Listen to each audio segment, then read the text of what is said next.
صحابہ میں سب سے لمبی عمر پائی ہے حضرت سلمان فارسی رضی اللہ تعالیٰ عنہ۔ 350 سال ان کی زندگی ہے۔ اتنی زندگی صحابہ میں سے کسی کی بھی نہیں ہے جتنی حضرت سلمان فارسی رضی اللہ تعالیٰ عنہ کی ہے۔ بنیادی طور پہ یہ ایک مجوسی کے بیٹے تھے اور بڑے امیر کبیر خاندان سے تعلق رکھتے تھے۔ یہ اپنے باغ میں جاتے تو راستے میں ایک راہب کا کٹیا تھا، یہ گزرتے گزرتے اس کے پاس رکنے لگے تو اس کی باتوں میں وحی کا اجالا تھا تو اس کی باتیں اچھی لگنے لگی۔ باپ کو پتہ چلا تو اس نے کہا کہ ہم مجوسی ہیں، آپ کو پوچھتے ہیں اور یہ نصرانی ہے، تم اس کے پاس نہ بیٹھا کرو، کہیں تمہارا دین نہ لوٹ لے۔ لیکن ایسی طلب جاگ گئی تھی دل میں کہ وہ باز نہ آئے۔ باپ کو پتہ چلا تو اس نے گھر سے نکال دیا اور یہ دور جا کے کہیں ایک گرجا گھر میں ایک پادری کی خدمت کرنے لگے۔ اس نے ساری زندگی شفقت کے سائے میں حضرت سلمان فارسی کو رکھا۔ ناز و نعم سے پالا ہوا بیٹا گھر چھوڑ کے حق کی تلاش میں نکل کے اس کے گرجا گھر میں پہنچا تھا۔ جب اس کا آخری وقت آیا تو اس نے بلایا اور بلا کے کہا کہ میں زندگی کی سانسیں پوری کر چکا ہوں، اب میرے انتقال کے لمحے قریب آ گئے۔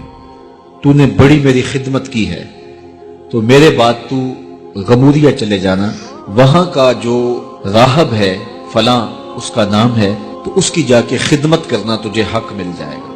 حضرت سلمان فارسی کہتے ہیں کہ میں اس کی تدفین کے بعد غموریا چلا گیا اور جو اس نے نشانیاں بتائی تھیں اس نشانیوں کا راہب مجھے مل گیا۔ میں ایک زندگی گزاری اس کے پاس اور اس کی خدمت کرتا رہا اور میں حق کا متلاشی تھا۔ ایک وقت آیا کہ اس کا بھی آخری وقت آ گیا اور اس نے مجھے تنہائی میں بلا کے کہا کہ کوئی ایسا شخص نہیں رہا جس کے پاس میں تجھے بھیج سکوں، اور میرا وقت آخر آ گیا اور تو نے سچائی کے ساتھ حق کی تلاش میں میری خدمت کی ہے۔ میں تجھے پتے کی بات بتاتا ہوں، پلے باندھ لے، میرے انتقال کے بعد تو یثرب چلے جانا، نبی آخر الزمان کے ظہور کا وقت قریب آ گیا ہے اور وہ ہجرت کر کے وہاں تشریف لائے۔ کہتے ہیں میں نے اس کو کہا کہ کوئی اور شخص بھی تو دعویٰ نبوت کر سکتا ہے، میں اتنی خاک چھانی ہے، ماں باپ کا دیس چھوڑا ہے، گلی گلی کی خاک چھانی ہے، تو کہیں میں دھوکہ نہ کھا جاؤں، مجھے نشانیاں بتاؤ۔ تو اس نے 3 نشانیاں بتائی۔ کہا ایک تو صدقہ قبول نہیں کرے گا، دوسرا ہدیہ رد نہیں کرے گا، تیسرا 2 کندھوں کے درمیان مہر نبوت ہوگی۔ 2 دن کے بعد اس کا انتقال ہو گیا۔ کہتے ہیں میں وہاں سے تدفین کے بعد اٹھا اور یثرب کی جانب روانہ ہوا۔ راستے میں ایک قافلہ تھا اور وہ یثرب ہی جا رہا تھا، تو میں ان کے ساتھ شامل ہو گیا کہ میری منزل بھی وہی ہے، لیکن انہوں نے مجھے اکیلا سمجھ کے پکڑ لیا اور غلام بنا لیا۔ لیکن میری خوش قسمتی یہ کہ انہوں نے مجھے بیچا جا کے یثرب میں، اور وہاں ایک یہودی نے مجھے خرید لیا اور اپنے باغ میں کام کاج پہ لگا لیا۔ میں روزانہ ان ہمایوں لمحوں اور ان حسین گھڑیوں کا منتظر تھا جن کے لیے میں نے در در کی خاک چھانی تھی، کبھی عرش پر، کبھی فرش پر، کبھی ان کے در، کبھی در بدر۔ غم عاشقی تیرا شکریہ میں کہاں کہاں سے گزر گیا۔ کہا ایک دن میں اپنے باغ میں کھجوریں توڑ رہا تھا کہ ہوائیں گیت گانے لگی اور طلع البدر علینا کی صدائیں گونجنے لگی۔ میں نے جلدی سے چھلانگ لگائی اور بھاگ پڑا۔ میرا آقا سمجھا شاید غلام بھاگ گیا، اس نے دوڑ کے مجھے پکڑ لیا۔ میں نے اس کو کہا میں بھاگا نہیں ہوں، یہ جسم تیرا ہی غلام ہے لیکن دل نوکر کسی اور کا ہے۔ میں کچھ کھجوریں لے گیا اور حضور کی خدمت میں حاضر ہوا اور جا کے میں نے پیش کی، اور میری نیت صدقے کی تھی۔ تو میں نے جب پیش کی تو فرمایا ہم نبی ہیں، صدقہ قبول نہیں کرتے۔ کہتے ایک نشانی پوری ہو گئی۔ اب کچھ دیر ڈال کے میں پھر کھجوریں لی اور میری نیت ہدیہ کی تھی۔